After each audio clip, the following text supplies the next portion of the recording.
আমাদের হাত ভালো হলে আমরা ভালো হই, না আমরা ভালো হলে আমাদের হাত ভালো হয়? এ নিয়ে আলোচনায় আমি অরূপ লোভী আপনাদের সঙ্গে। সচরাচর এই ধরনের আলোচনা আমার মনে হয় শিওর আপনারা এই ভিডিও ইউটিউবে পাবেন না। কারণ এখন সেই আলোচনা বা সেই ধরনের ভিডিওই পাবেন যদি আপনার হাতে 3টে আংটি থাকে, তাহলে কোন আংটিটা ফাঁকা আছে, কোন আঙ্গুল অর্থাৎ কনিষ্ঠ আঙ্গুল ফাঁকা আছে, তাহলে ওখানে পান্না বা ক্যাটসা একটা লেখা যায়। এই ভাবনা, এই ভাবাদর্শে এই জগৎ চলছে। এ বিষয়ে আমি আর কিছু বেশি বলছি না।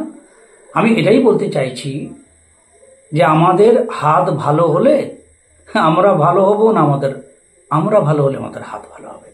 এ নিয়ে আলোচনা করার আগেই বলে এ বিষয়ে সবার জ্ঞান আছে।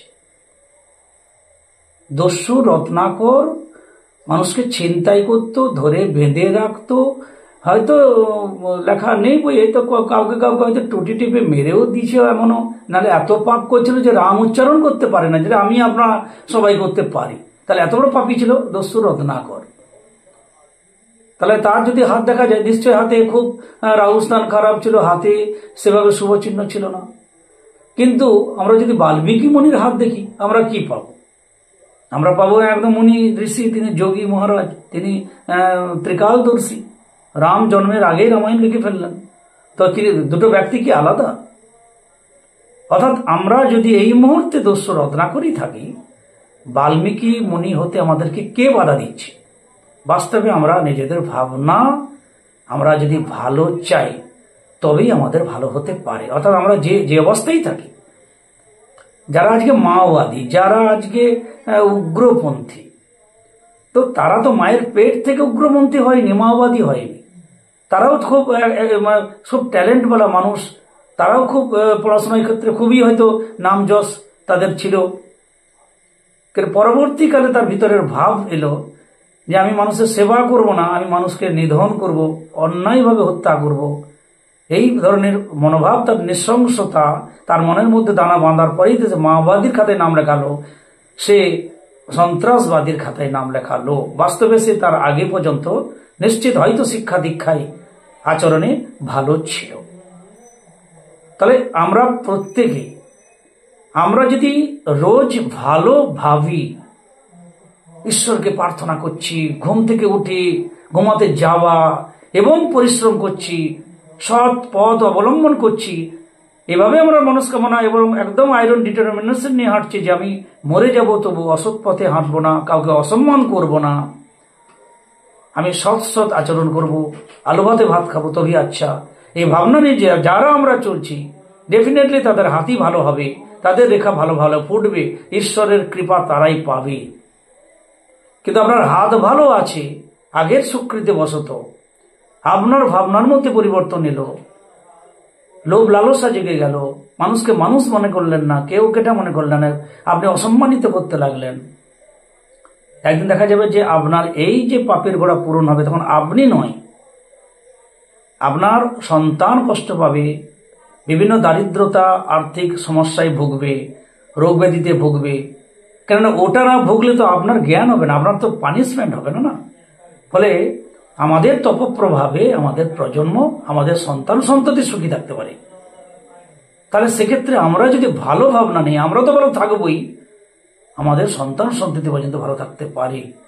তাহলে আমাদের ভালো ভাবনা, ভালো পথে চলা। আজকে আমাদের কষ্ট হচ্ছে, তো কি হয়েছে? কে পৃথিবীতে কষ্টের ছিল না? বিদ্যাসাগর মহাশয়, যিনি আজকে পণ্ডিত ঈশ্বরচন্দ্র বিদ্যাসাগর বলে বিখ্যাত, তো তিনি এত হতদরিদ্র ছিলেন যে একদিনের মাছ তুলে রেখে পরের দিন টক করে খেতেন, কেন মাছটা টক হয়েই যেত, তাকে একটু আমচুর দিয়ে খেতেন। এহেন দারিদ্রতা কোনো পণ্ডিত, কোনো স্বনামধন্য মানুষের দারিদ্রতা আমরা ভুগতে দেখিনি। তাহলে এত দারিদ্রতাকে তিনি যে ঈশ্বরচন্দ্র বিদ্যাসাগর হতে পারেন কি করে? অর্থাৎ দারিদ্রতা অর্থনৈতিক পরিকাঠামো আমরাকে আমাদের উচ্চ স্তরে ওঠাতে বাধা দিতে পারে না। এটা বিদ্যাসাগর মহাশয়ের জীবনী তার প্রথম। বেশি স্কুলে গেলে, কলেজে গেলে বিরাট পাণ্ডিত্য লাভ হবে, বিরাট আমরা স্বনামধন্য কিছু হয়ে যাব। তারও যদি উদাহরণ দিই, তাহলে রবীন্দ্রনাথ ঠাকুরের কথায় আসতে হয়, যিনি স্কুলের গণ্ডিতেই পা দেননি।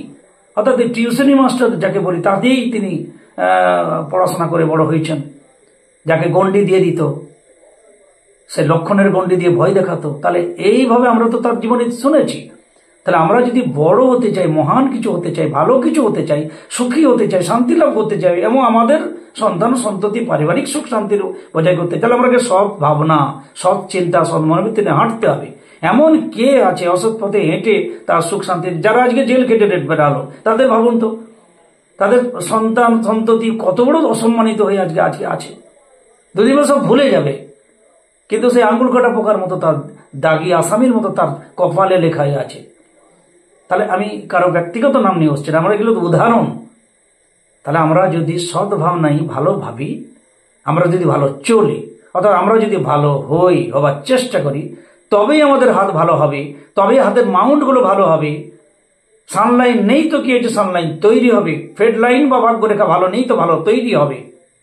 হাতে ধনুর্বাণ, মৎস্য, পতাকা, পুচ্ছ, শঙ্খচক্র, গদা, পদ্ম, ত্রিশূল আদি যে সমস্ত সামুদ্রিক চিহ্নের দুই একটা অবশ্যই ফুটে উঠবে। কিন্তু এই সমস্ত চিহ্ন থাকা সত্ত্বেও যদি আপনি অপকর্ম দুষ্কর্ম করতে থাকেন, এগুলা মুছতে বেশি সময় লাগবে না। অর্থাৎ আমাদের হাত ভালো হলে আমরা ভালো হব না, আমরা ভালো হলে আমাদের হাত ভালো হবে। এটাই সত্য কথা, আজকের মূল আমাদের বলা। শুধু রত্ন পরে নেব নয়, আমরা ভালো হবার যদি চেষ্টা না করেন, রত্ন অ্যাক্টিভেট হবে না। শুধু শুধু জ্যোতিষী নয়, নিজেকে নিজে জ্যোতিষী বানান, নিজের হাত নিজে দেখুন, রোজ সৎ পথে হাঁটুন, আর নিজের হাত থেকে ভালো করে লক্ষ্য করুন, দেখবেন হাতের চেঞ্জ নিজেই দেখতে পাবেন। কারণ আমরা যেমন ভাববো, আমাদের ভাগ্য কালকে, আজকের ভাবনা কালকে আমাদের পরিবর্তন আনবে। এটা সত্য কথা। বলে কে? হয়তো আমি শুধু একটু মাঝে মাঝে বলি, হয়তো এই ভিডিও বেশি মানুষ দেখবেন না, তাতে বয়ে গেল।